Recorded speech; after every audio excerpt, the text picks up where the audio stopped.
Okay. All right. I don't know. All right. So lost video for a second. We're back up now. Anyway, shit. Where was I at? Okay. So I got in a car accident one time, and I had to take some time off of work. And in that time off of work, I was told that I should go and file for unemployment because I had to take time off of work. Apparently, when you work, you are paying into this. You're paying into this fund, and you're basically you're basically paying into this so that you can collect if you need to. So after I realized that that was something that I was going to need to do because I couldn't work and I lost a little bit of money on I lost a little bit of money. So and I was looking around the room and it was just I was like I am not like a lot of these folks here that I'm standing with. And I was like this is not me. This is not normal. I don't think I'm comfortable with this. I feel like I don't know. I just feel like I owe even people who I borrowed money from years ago. I still like, man, I owe that person, or and I don't like that shit weighs on my mind, and I don't really understand. I don't really understand someone looking at that situation and not feeling a little weird. Like, am I taking advantage of a situation, or is this necessary? And granted, I was trying to find a job at the time, and I ended up finding a job and not needing to file unemployment. So I literally waited in that line, got all the way up to talk to the woman, and she gave me some kind of a runaround business, and I was like, she would pretty much told me I had to go to the back of the line and wait again, and I was like, all right, can I just cancel this thing? She was like, what do you mean? I was like, can I just not do this? Like I'm fine. Like I'll be all right. I'll make it. And the lady, I don't know. She had apparently never heard anybody say that before because she didn't know how to respond. And I never did any more shit with it. I never got any dollars from them, and I don't know. I just didn't care, and I'm glad that I didn't because it ended up working out for me in the end. And I don't know. I looked around. I looked around the room, and there, dude. Now there were a couple people there, like a couple of moms with a holding a baby on her hip, and one you standing next to her, and there were like legit families in there who needed assistance, and I could see that, and I'm like, there's a couple people who really need this shit, and I was like, I don't think I'm one of those people. Maybe I'll be fine, and uh, I don't know. I just walked out, and I never went back. Never cared to do that. But I just feel like people should just do what they like. Like find something that you like, and find something that you're good at, and just do that, and the money will show up. I actually said that to some folks who were at our gig at Wahoo's tonight. And I was like, if you do what you like and you do what you enjoy, the money will just show up. The money is the least of my worries generally. Or now it used to be a bigger deal. But if you just do what you do the right things and do what you know is right and work and do the things that you are good at, they monetize themselves, and they literally do. I know, and maybe my situation is a strange one, and maybe it works out differently for other people. But in my experience, I've done what I like to do, and it is now what I pay my bills with. And I just don't see it being that hard to make money in America. Like, is it? And I know, I don't know. I mean, I see some people, and I guess if you're homeless and you walk into a place and try to get a job, maybe when they ask you for your address and you have to tell them you don't have one, I'm sure that probably throws a monkey wrench into a lot of the situations. But even still, I sort of feel like there's a lot of work to be done. I just think that a lot of people, like I said, it's not hard to make money in America. I think it's just hard for people to put a price on their time. You know, I think it may just be hard for people to put a price on their time. Like, unfortunately, some folks may just be worth less than they think. And I'm not saying worth less is worth less of a person. I mean just worth less of an employee. Like maybe you don't have the experience someone else has. If someone wants to make $15 an hour or whatever, like I know a lot of people like in the help me out here. Where am I at? The ambulatory side of things, like ambulances and doctors, or like OR nurses and shit, or and ER nurses. And I know a lot of these folks who, if you break down their hours, they don't make a lot more than $15 an hour. And what would that tell? Like for instance, if McDonald's raised its minimum wage to $15 an hour, then what's that gonna say to the construction worker who gets out and works his balls off every day to make $12 an hour, that someone who flips burgers, and not taking anything away from McDonald's as a job. Any job is a job, and that's good. But some of these jobs are for younger people who are transitioning into the workforce, and stay with me on this. But maybe that's just for someone who's never had a job before, who is sort of transitioning into this workforce deal, and they're having to learn all these things. Maybe that's a good transitional job for them, to where, okay, we're going to pay you $7.50 an hour, and you're going to do this. It's not hard work. It's just work, and you can do this and learn how to be an employee. I think that is what a job like that is for. Now, what's that going to say to a kid if he can just get in, say, middle school or whatever, middle school, high school, he's finally getting a car or whatever, he's got to pay for it. He want to go get a job at McDonald's. Say he walks into McDonald's and gets a job and gets paid $10 an hour. Let's say $10 an hour at McDonald's. Now, what if after he wants to move up into this workforce thing, he's not satisfied with McDonald's anymore. He wants to do something different. He wants to move up to like maybe I don't know, a job, a cashier somewhere, or whatever. Insert anything. Now, if somebody wants him to go and work construction and say, you know what, man, you got no experience in doing this, I'll give you $10 an hour. But if you do this well, you'll get bumped up and you'll be able to make good dollars if you actually stay with it. Why is he going to leave a job that he's already getting paid $10 for, and he's put in his time to go and do this, which is going to take a lot of our trade workers away? Now, a lot of people want to complain about immigrants coming into America, taking American jobs, because American people are too fucking lazy to work them. And I'm sorry, I may have overstepped my boundaries here on that, but I'm just saying that a lot of American people are lazy, and I'm one of them. And listen, the reason I can say these things is because I'm a lazy American.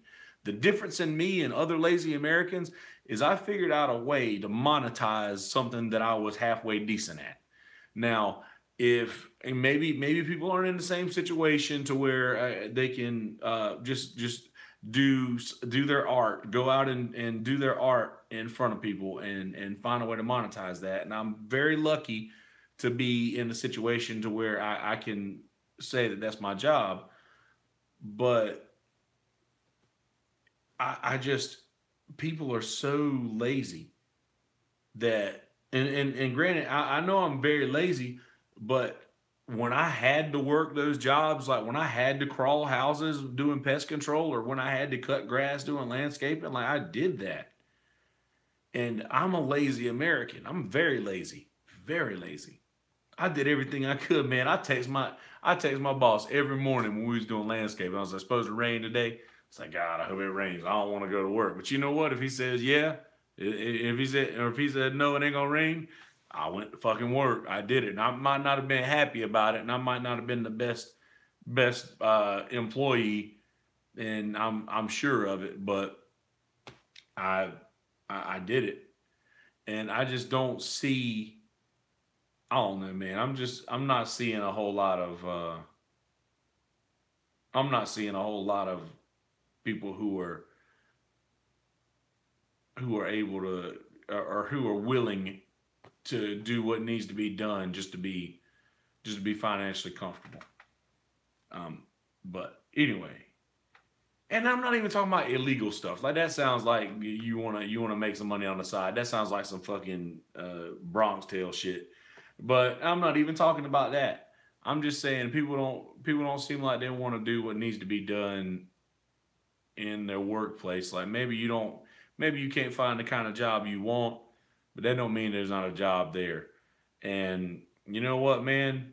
If someone wants to come in from another country and come into our country where things are maybe better than their home country, and they're actually pulling their weight and they're doing their things, and I expect it to be done legally as things should be done. I have absolutely no problem with that at all, and I think that that is the American dream. They call it the American dream, so that people across the world can come to America and fulfill their dreams. The American dream isn't for Americans. The American dream is for well, I say that wrong. The American dream is for Americans, but the American dream, the idea behind it, was not people who are already here. It was for people who are coming to America to be successful and to make money. He says that in The Departed when he's beating this dude with a pistol. It's America. You don't make no money, make more money. It's America. But anyway, in closing, in that minimum wages probably could stand to be a little higher. The cost of living is certainly higher than it was since the last time. Like last time minimum wage was changed. Yeah, I mean, I don't see why minimum wage can't be bumped up to 8 or 8.50. I don't see an issue with that. But I do think it's ridiculous for people to expect hard work wages for not hard work. So anyway, I'm gonna wrap up this episode. I went a lot longer than I expected to with this talk. I haven't eaten anything yet, so I'm probably getting a little ill. But sorry, the video cut out. I saw I had a couple of live watchers in the first video, and I tried to get it back up as quick as I could. But either way, if you don't give a shit about sports, these last few words are going to be about sports. Oh, okay. Well, first, before I go and say anything about that, I'll give you music and movies and shit for the week for this episode. So your music this week, you should listen to Robert Plant and Alison Krauss of Led Zeppelin and Union Station, respectively, had an album called Raising Sand, and it was beautiful. So good. Such a good album. Check that out. Robert Plant and Alison Krauss, Raising Sand. Tiger's Jaw. There's a band called Tiger's Jaw, and I listen to some weird music. but there's Tiger's Jaw is great. It's and I say sloppy, not meaning in a bad way. It's like you have to listen to it to understand what I mean. It's just it doesn't seem like they were as worried about it being uh good. They were just worried about it being. And well, now I'm taking away from it. It's a great album, and it didn't seem like they were trying very hard, and it still came out perfectly. And it's a Tiger's Jaw, self-titled Tiger's Jaw, and the cover is a big slice of pizza. The whole album is less than 30 minutes long. I'd suggest you listen to the full album. The video's on YouTube. Check it out. And Coheed and Cambria, Second Stage Turbine Blade. Listen to that album, Coheed and Cambria. That was a good one. One of the earlier albums of theirs, which is also some weird shit I like to listen to. Coheed. So Robert Plant, Alison Krauss, Raising Sand, Tiger's Jaw, and Coheed and Cambria, Second Stage Turbine Blade. Movies and shows for you to watch this week. If you're into weird shit, weird alien like shit, and I may have said this before, and if I have, just take this as a sign that you actually need to watch it because it's really creepy, really weird, really good. The Fourth Kind. Watch The Fourth Kind. It's about a town in Alaska called Nome, Alaska. Watch it. It's interesting. That's a movie. I think it's on Prime, but you have to rent it. Uh, anyway, Brockmire is a TV show on IFC that brother Tim Novi turned me on to about a year ago, and it is about a baseball announcer who a live game reporter who basically uh, had his wife cheat on him, and now he every single game like he'll be like, and I walked into my house to see my wife up under our neighbor, giving her the business, giving it to her hard, and the curveball low and away. So he's just describing what happened to his wife, or how he walked into his wife cheating on him, and he's still calling the game. He's like, yeah, and man, I'm telling you, he had her bent over that rocking chair, and he was giving it to her hard, fly out to right. It's good. You got to check it out. All right. I said earlier in the episode, I stayed up till 6 o'clock almost in the morning this morning watching this show on Netflix, and I'm probably about to finish another a half a season of it.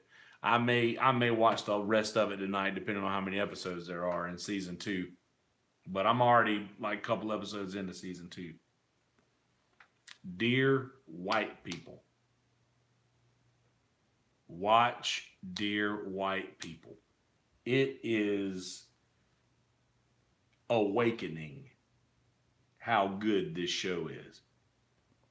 It's so ironic that I watched this Ali Wong special, which watch the Ali Wong special too. Definitely do that. If I said Fourth Kind twice, then add Ali Wong's second special. I can't remember what it's called, but it's awesome. Baby Cobra was the first one. This new one's very good too. Um, Talking about watching that show or watching that stand up and seeing her talk about this maternity leave thing and talk about the changes that the female body goes through after having a kid and all this other jazz. And I totally did not know anything about this. And I was like, holy shit, this has just been going on right up under my nose the whole time. And I've never known anything about this. Like, just like a whole new world that I wasn't aware to or hip to. And Dear White People did the same exact thing. Like being a guy from the South, like I would consider myself somewhat of a forward thinker. I can see the subtle racism in things that people around here do, and that they don't realize are really being racist. But then I start watching Dear White People, and I'm like, oh shit, this is literally like, we understand that a lot of people don't understand what that they're actually doing something that is inherently racist, and they're not realizing it.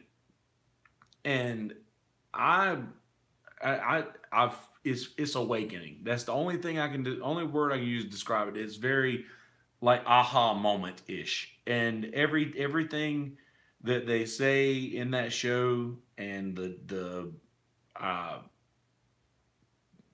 the situations, the life occurrences that they tackle in that show are just so very relatable to things that I have seen or situation that I've been in, where they're like, you know what, this isn't cool. It's not like I understand, but it's not like I just wake up now and I'm like, oh, I get it. But I just realize now that there are a lot of things that, as a white man, I do not understand that goes on in the life of a black person.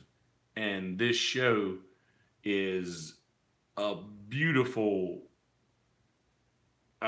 way to learn those differences and see that. So please stop watching whatever you're watching right now.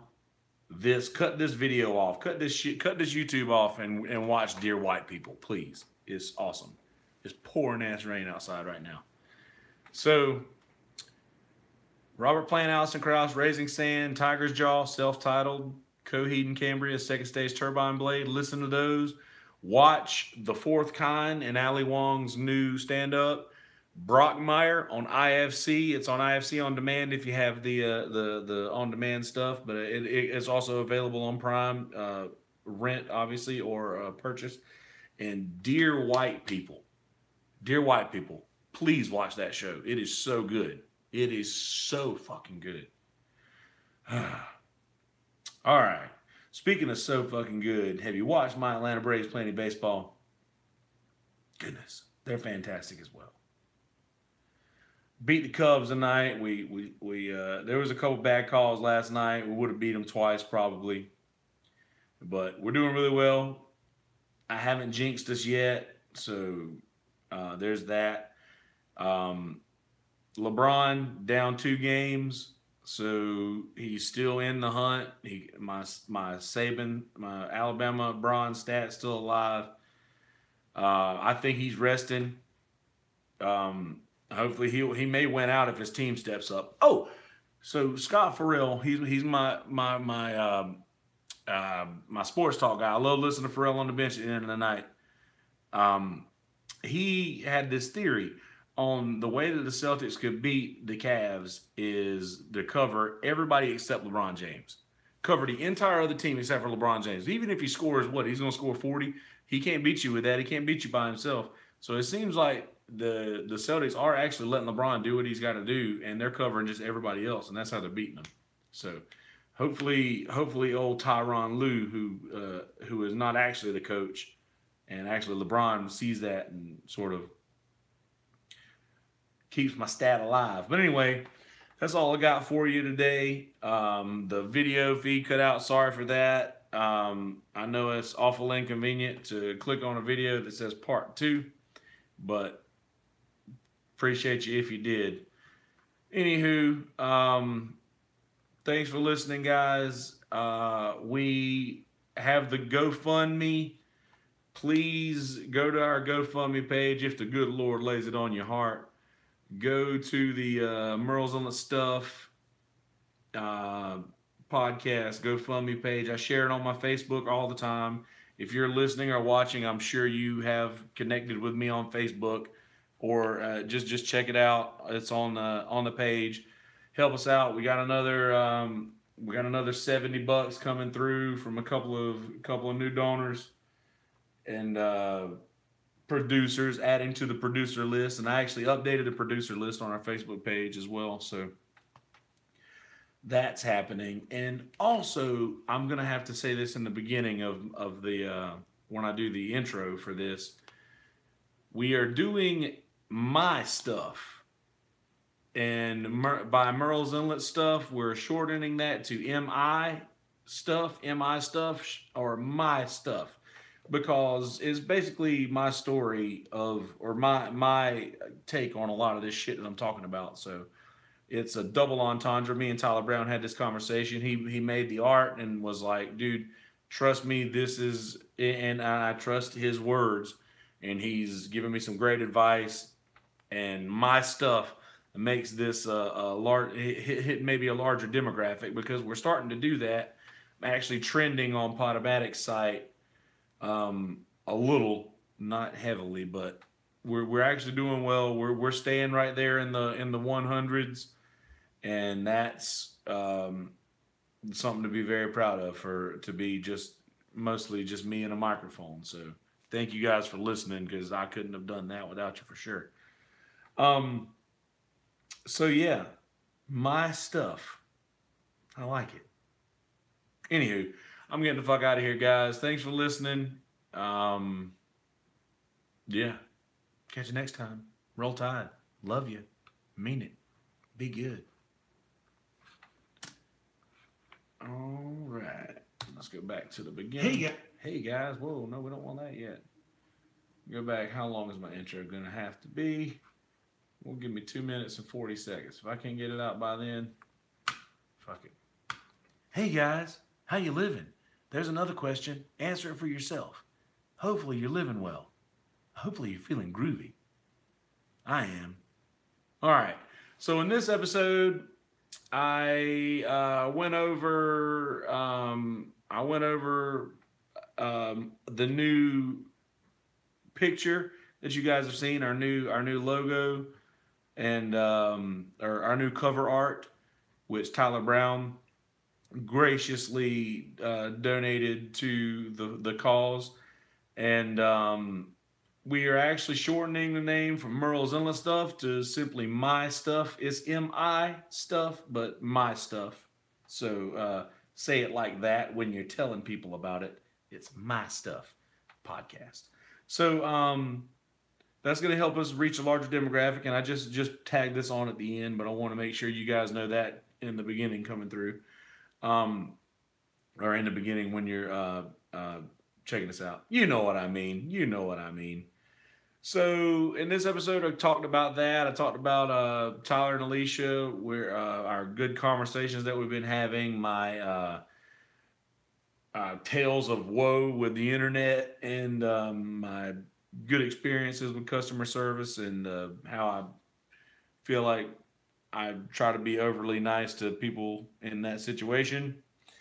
I also talked about women having paid maternity leave and sorts of things like that, eye-opening situations that women have to deal with that I was not aware of. I talked about that. And also, I said just a couple of words at the very end about the Braves and LeBron. So this one is a longer episode. Sorry for that. I did a little rambling, and I veered off from my bullet points a little bit. So I kept it pretty reined in, though. So there's that. So your music and movies and shows that I suggested this week are Robert Plant and Alison Krauss, Raising Sand, Tiger's Jaw, self-titled album, and Coheed and Cambria, Second Stage Turbine Blade. Listen to those. And then The Fourth Kind, Brockmire, and Dear White People on Netflix. Watch that shit. Anywho, didn't have enough time. I was about to run on to it. All right. Anywho, without further ado, here's My Stuff, episode 25. Enjoy, folks.